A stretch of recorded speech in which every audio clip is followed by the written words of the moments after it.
Another day, another mini vlog! Hello everyone! For today's video, mang-harvest mig lansunis or sa binukid pa nga term, buwahan. Finally, naka-mini vlog ra jud ang person. For how many days, wala na naka-mini vlog or naka-upload og mga videos. Kay unsaon ta man, nabughat man ang person tungod lagi atong operation laba.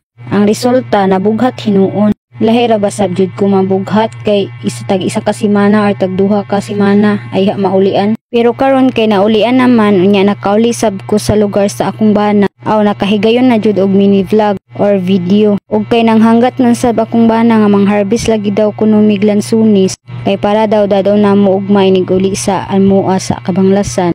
Aw suporta oy kay may na lang sab na ako'y dalon padulong dito sa Kabanglasan. While nagsaka akong bana sa punuan sa lansunis, ako pod derang dapita aw nangita og naa pa bay pwede makaon nga lansunis nga nangatagak.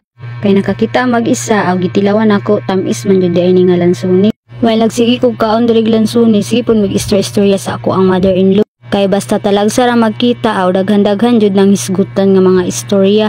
Aw alang unsa pa ba di ay. Bitaw inani man jud mi kasud sa akong mother-in-law everyone kay bisag unsa ka dugay mi magkita. Hinikita na mo puros rasab dayon istorya. Mga istorya rasab nga mga panghitabo sa kinabuhi. Bitaw kay human naman gipang gunting o gipang sulod sa balde ang mga lansunis nga na-harvest ako ang bana dito sa babaw. Ako na rin gidawat kay para mabutang nako sa karton. O diba niingon nga mang-harvest mig lansunis pero tigdawat raman day ko diring dapita. Aw may nalang sab na ikaambag. Matawag Japon nga nang harvest. Aw unsa ba di ay.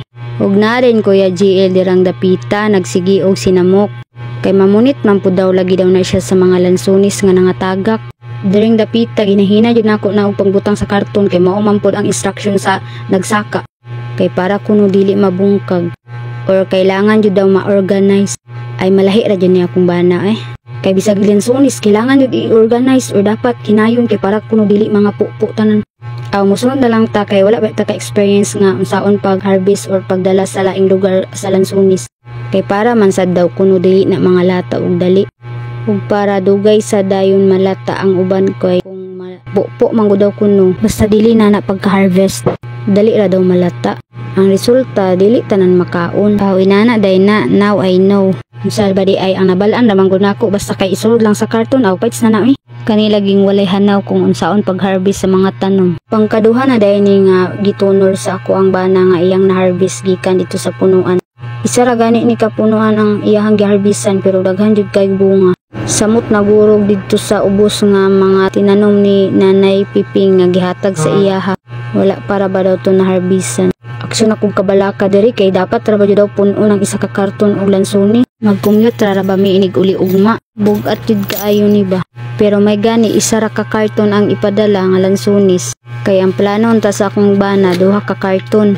Pero murag bikil man kay naaman ang Kuya GL. Unya bugat pa jud. Aw isa na lang jud ka karton. Wala chika-chika mi diri sa ubos naa pa jud akong bana dira sa punuan. Nang harvest pa jud siya. Kay wala pa man sab na puno ang karton. Kailangan jud lagi punon ang karton para sulit iniguli nako o daghan kay ang makaon sa ako ang daan dito sa balay. Kay mga hilig ra ba sabto silag mga lansunis. Kay magsigi magpalit basta naay ga pamaligya sa balay og lansunis. May gani tungnan pag uli nako diri sa lugar sa akong bana. Daghan na kay bunga ang lansunis ug nangahinog na. Makadala jud ko aning daghan sa balay. Ug malipay jud silang papaani kay daghan naman kay lansunis samot na kay mga tamis pa jud. Aw agwanta lang sa jud ko anig dala kay murag mga 10 ka kilo baya daw kuno ni bana-bana sa akong bana ang isa ka karton nga gisudlan og lansunis. Pero bahalag bugat basta kay may na lang naay masima-sima sa balay. Kay talagsa ra ba makakaon og lansunis ditong dapita. Kay kung magpalit hasta ra ba yung mahala. Mao na ning lansunis nga na-harvest sa ako ang bana. Ara naman jud ning daghana pero gadugangan pa man jud niya. Kay lagi punon lagi ang isa ka karton. Basin niya maglisod na jud hinuon kog dalaan ni inig uli. Kay na ara ba jud ning bugata. Pero bahala na basta lang makadala og lansunis sa Kabanglasan o kinakaayo. Pag human ako habwa sa gitunol sa akong bana nga lansunis gikan sa babaw or sa punuan, niabot man si Nanay Piping aw istorya sa mi daring dapita. Kani day si Nanay Piping mao ning mama sa papa sa akong bana or nanay sa ako ang bana. Basta talagsa ra jud mi magkita o magkahinahop jud istorya daring dapita. While tuwa pa sa punuan ako ang bana ng harvest sa mga lansunis. Magsige na lang sa mig istorya diri wala kakaon og lansunis. While nagulat-ulat pasad ko nga magtunol na pud akong bana sa iyahang giharvest nga lansuni. Mao na din last nga iyang giharvest nga lansones. Wala na jud niya gihurot ang bunga sa lansones kay daghan pa man kayo, tapos igo naman pud kayo niyang iyang giharvest nga maigo sa karton. Pero pag tan-aw sa akong bana sa karton, wala man daw kuno na kuno gitarong og plaster or orange. Aw iyan akong gihabuwa. Pagkatsada na lang jud ani, di pa jud ay ko kabalog orange ani og lansones. While gipang orange sa akong bana ang mga lansones, aw nagkaon lang sad pud mi ni Nanay Piping dere og mga lansones. While istorya mukbang kuno hay ba. Bitaw ka na lang sa akong ganap for today's video, everyone. Thank you for watching. Hinaot mo tanaw pa mo sa akong mga sunod nga mini vlog. Ambeng! God bless.